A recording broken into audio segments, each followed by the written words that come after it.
everyone. I'll just quickly introduce myself. So I'm a senior research associate at UCL. Been there for the last 5 years. My background is an optic background, so I'm a laser physicist, originally from Russia. And then 5 years ago, I decided, after doing PhD in lasers, I decided I want to do something interesting. So I decided to go to medical imaging. And I've done a bit of work on photoacoustic imaging. I've seen your advertisement about that. Also, I've been doing ultrasound imaging. And the last 3 years, I've been more interested in developing novel 3D printing technologies and developing some medical models and phantom, how I call it. So this way, kind of combining my previous expertise with kind of engineering and mechanical engineering with the medical imaging, all things together in one. So if you ask me what my expertise, I kind of a bit of there, somewhere between. So I work a lot with students. I worked a lot with years. So this one stopped working? No? All right. So work a lot with clinicians, engineers, and also today, hopefully, our talk will give you a bit better insight on 3D printing and what we're trying to achieve in general. Hi, so my name's James. As I said before, I was at UCL for 8 years, so I'm not that much of an imposter. I've worked for Imperial for 4 days, so. Right. So what we want today to talk about, there are 2 main topics that we want to discuss. Well, besides the introduction to 3D printing news and stuff like that, talk about bioengineering and show some examples. I think 3DMedNet done quite nice intro to our talk and what we're going to talk. Give some details, information, some examples as well. And after the break, one more talk about some ways 3D printing could be used and how it could be used for in medicine. Some of the example of our work. In particular, you have plenty of time for questions after our talks as well. So I will stay here till 10:30. So after the talk, happy to answer. And we'll also have a quiz, and some of you will get some prizes. And we brought some interesting stuff. We printed a number of models. Off the presses. One of them will be. So some of them will be hot off the presses right now, printing an ear and printing another ear. So you can see the ear of the talk. Okay, so what do you guys think about when you hear the phrase 3D printing? Examples? I pretty much thought it would be this, like a replicator. Star Trek from Star Wars. Anyone? No? So I'm trying to see if anyone got annoyed then. So yeah, okay, fine, good. They're trying to see who's paying attention. Yeah, so this is what I think some people would like to portray what 3D printing is like. That you go like, oh, I want that thing, and now I can make a machine make it, and then that's the end of. So I'm sure by the end of this talk, we will dissuade you from this notion that this is what 3D printing is like. How about anyone else? Did anyone have anything particular in mind when you hear 3D printing? Like fancy toys? Yes. Yeah, spare parts, that's a very good thing. Anything like that? I mean, do you think that they're going to replace, some of the headlines would give the impression that this is going to replace all ways of manufacturing? No? Okay, good. Good. We don't have to break any hearts tonight. Yeah. Yeah. So, few things, I think overall, first of all, I'd like to mention, so why we would be interested in 3D printing in general. What are some advantages of 3D printing? And one, the key advantage, I think, is actually a freedom in design. So especially in maybe not in a manufacturing and mass production, but when you try to develop something, especially involved in developing medical devices, we want to prototype things quickly, test it, and see whether it's worked or not. And that's what 3D printing is quite amazing about it, because then you can design whatever you like. You don't need to buy expensive part. In a medical printing, it's amazing. So imagine you would want to ask somebody to CNC machine and build it from the metal, the ear for yourself, or even for the plastic. So you have to go somewhere and it will be costly, and also it will take some time. While with 3D printing, you put it overnight, go home, sleep, and next morning comes in. Fingers crossed, and if it works, then you get what you want. We'll talk about that with some example that actually not always work, but if you're lucky enough, it works. Also, material-wise, it's also quite good. In terms of efficiency of the material, you do lose kind of 10% maybe materials, but in general, you lose very little. There are some support material we talk about more that required printing, and you get a bit more material loss. But in general, it's quite good compared to other subtractive kind of technologies. Of course, disadvantages, if you want, for example, come up with some great way of developing something, and you want to print 1,000 of those, imagine you have one ear here. This little ear take more than an hour to print. And imagine you need 1,000 a week. So how many printers do you need actually to have? So have a big factory. I know some companies in Ireland, for example, what they do, they just bought 40 different printers, and then somebody comes in, they put out print, and of course, over maybe 48 hours, they can print anything, and in quantity of 30 or 40 pieces. But still limited, and it required a big manufacturing ability. So that's the disadvantage. Another one disadvantage is also material itself. It's only limited amount of materials available, and you rely on the manufacturers to give you extra materials. It's not something you can easily pick the material you like and start printing. Although there are a lot of people, including myself, who try to break that and bring in new materials and new technologies that just use whatever material you like.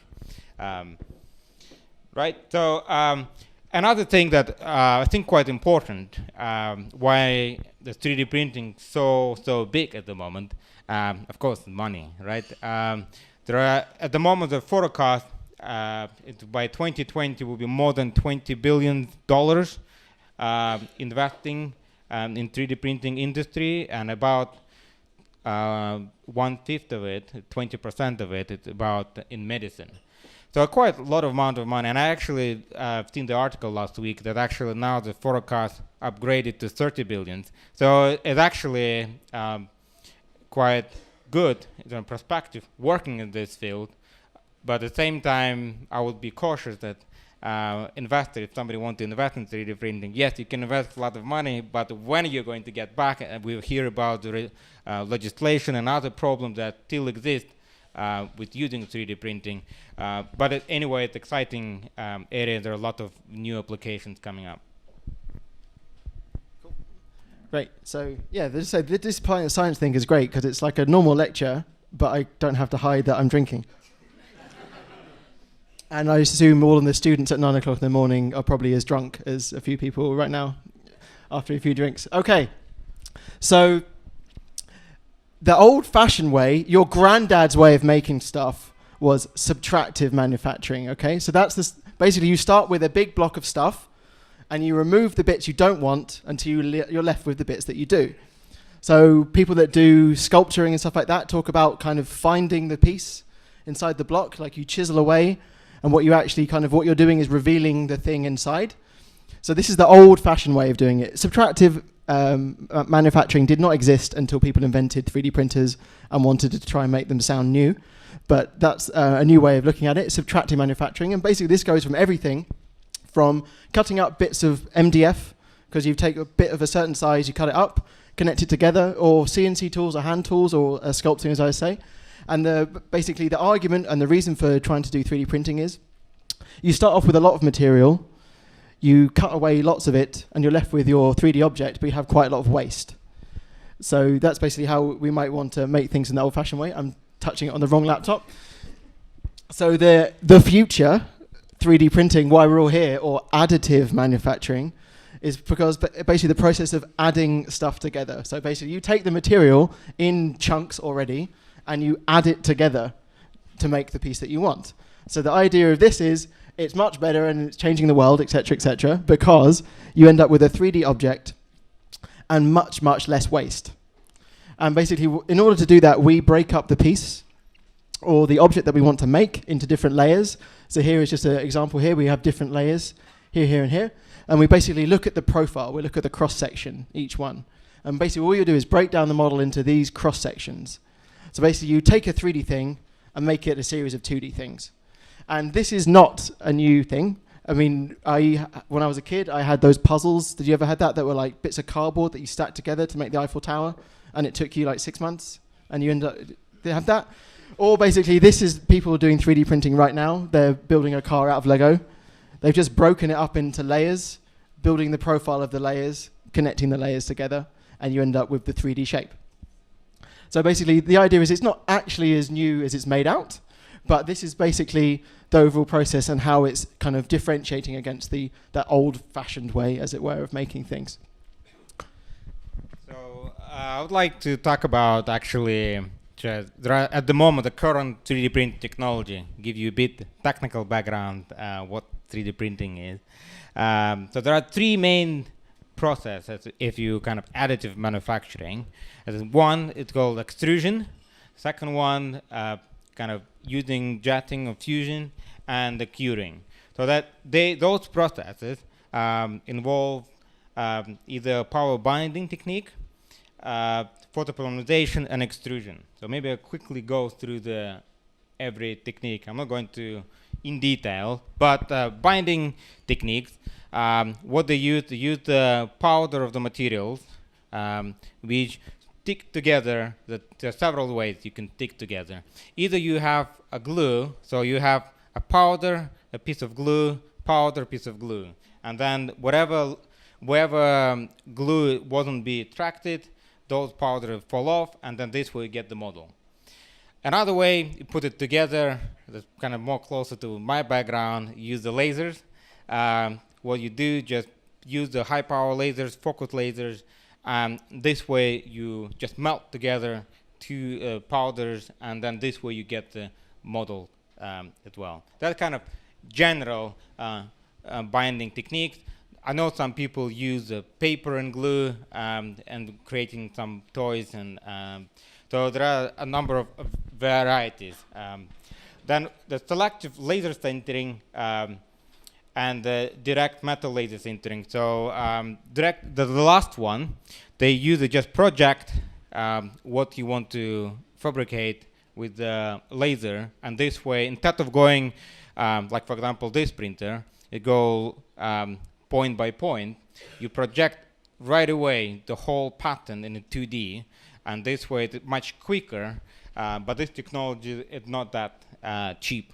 That's why it's not so popular. That's how they made the Iron Man suit. Yeah.